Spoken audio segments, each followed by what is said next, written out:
Example 4.3. The motion of a particle of mass m is described by y equals to ut plus half gt square. Find the force acting on the particle. तो हमें question में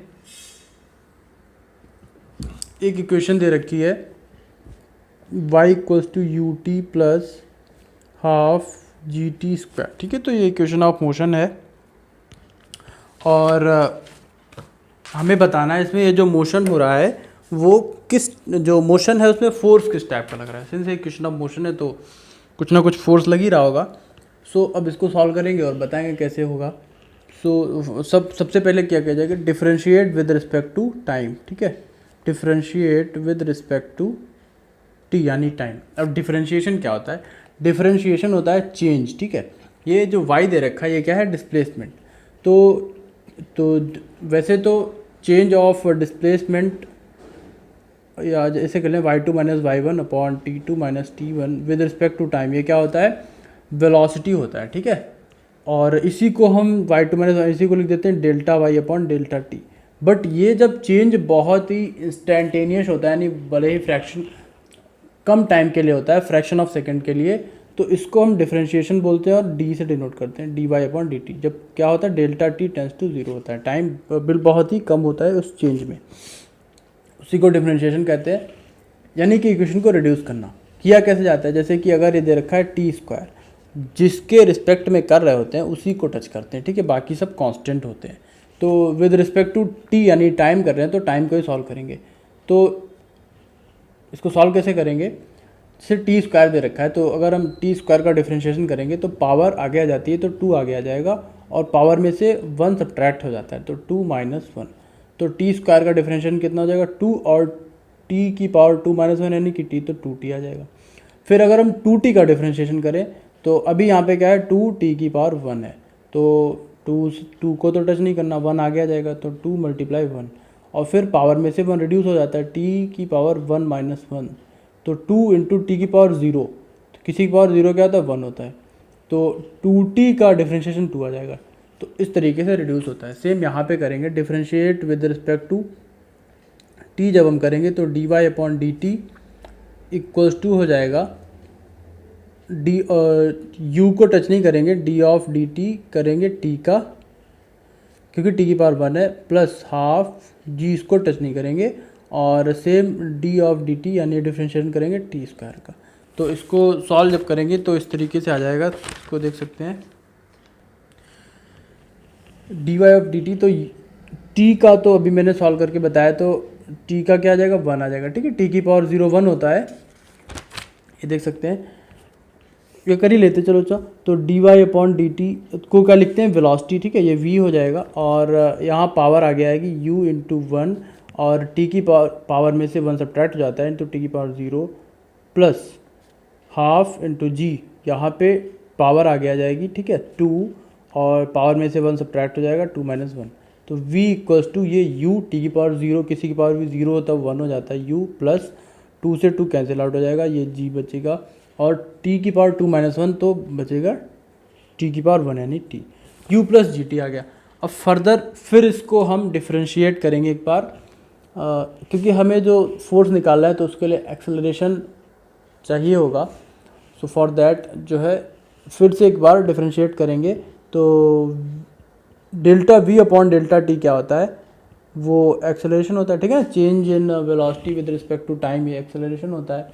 सो उसी के acceleration को निकालने के लिए हम इसको फिर से डिफरेंशिएट करेंगे. सिंस जब हम फ्रैक्शन ऑफ सेकंड यानी कि इंस्टेंटेनियस निकालना चाहते हैं, टाइम बहुत कम है, तो वो d v upon d t हो जाएगा, डिफरेंशिएट हो जाएगा. तो इसको भी लिख देंगे differentiate with respect to time, तो ये हो जाएगा d v upon d t equals to, देखिए यू कांस्टेंट है, यहाँ पे टी है नहीं, तो इसीलिए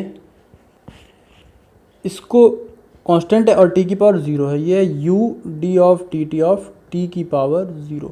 अब हाँ, कुछ लोगों का ये भी क्वेश्चन होगा कि v के साथ भी t की पावर 0 है, बट हम इसको इस तरीके से एज्यूम करते हैं कि ये लिखा हुआ है v equals to u plus g t, यानी कि v जो है वो टाइम का फंक्शन है.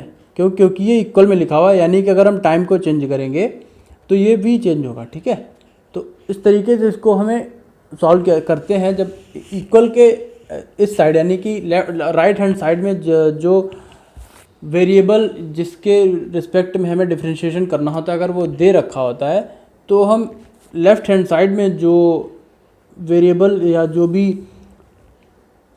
फिज़िकल क्वांटिटी होती है तो हम मानते हैं कि वो जो वेरिएबल है जिससे डिफरेंशिएट करना है, यानी कि जैसे टाइम है तो टाइम इसमें है, ठीक है। यानी कि टाइम का कंपोनेंट इस वेलोसिटी में है, तभी ये इक्वल में लिखा हुआ है और इसको हम सॉल्व करेंगे। u नहीं, क्यों? u जो है इस इक्वेशन में राइट हैंड साइड में आ रहा है और इसमें राइट हैंड साइड में जो फिज़िकल क्वांटिटी होती है उसमें अगर उसके साथ में टाइम होता है या जो भी क्वांटिटी जिसके रिस्पेक्ट में डिफरेंशिएशन करना होता है वो होता तो उसको सॉल्व करते। हम ये नहीं मानेंगे कि इस टाइम u के साथ में टाइम का वेरिएबल है, ठीक है। क्यों? क्योंकि ये इक्वल के इस साइड लिखा हुआ है, ये दोनों एक साथ जो है सॉल्व करके ये वेलोसिटी बना रहे हैं, ठीक है। इस तरीके से हम और मैथमेटिकल लैंग्वेज में इसको फंक्शन कहते हैं कि v जो है v equals to u plus g t लिखा हुआ है। इसका मतलब जो है v टाइम का फंक्शन है, u और जी टी जो है इनको सॉल्व करने से v आ रहा है, ठीक है। तो v टाइम का फंक्शन है, इसीलिए हमने लिख दिया dv अपॉन dt, और u को टाइम का फंक्शन नहीं माना जाएगा यहाँ पे। क्यों? क्योंकि u के साथ t है नहीं। आई होप इतनी बात क्लियर हुई होगी। अगर नहीं समझ आ रहा तो डजेंट मैटर, आपको सीधे डिफ्रेंशिएट करना है इक्वल के इस साइड वाले को और इक्वल के उस साइड वाले को। तो यहाँ पे t की पावर 0 है, तो 0 को सॉल्व जब करेंगे तो पावर आगे आती है, ठीक है ना। तो dv अपॉन dt को क्या लिखते हैं? a लिखते हैं एक्सेलरेशन, तो ये तो एक्सेलरेशन आ जाएगा।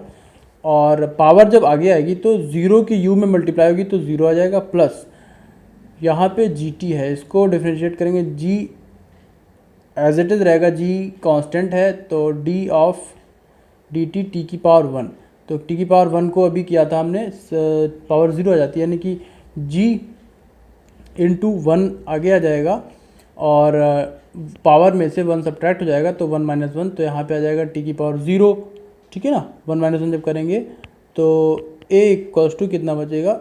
g, और t की पावर 0 1 होता है g, ठीक है। a इक्वल्स टू g आ जाएगा। आई होप ये क्लियर हुआ होगा, कोई कन्फ्यूज़न नहीं होना चाहिए। If you have any confusion you can ask in the comment section. तो इस तरीके से इसको सॉल्व करेंगे।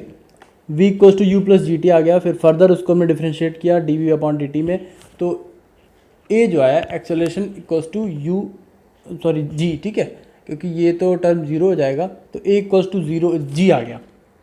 इसका अब हम फोर्स निकाल लेंगे, इस जो पार्टिकल मूव कर रहा है इस पर क्या फोर्स लग रहा होगा। तो F इक्वल्स टू ma होता है, F equals to m into a की वैल्यू है g, तो F equals to mg। So अगर किसी पे g यानी ग्रेविटेशनल एक्सीलरेशन, वो जो ऑब्जेक्ट है वो अंडर जो है ग्रेविटी मूवमेंट कर रहा होगा, यानी कि अप डाउन मोशन कर रहा होगा, so particle is moving under acceleration due to gravity, तो उस पर जो फोर्स लग रहा होगा वो ग्रेविटेशनल फोर्स होगा। तो हम आंसर में ही लिख देंगे, so particle is moving under acceleration due to gravity, ठीक है, अप डाउन मोशन कर रहा होगा पार्टिकल।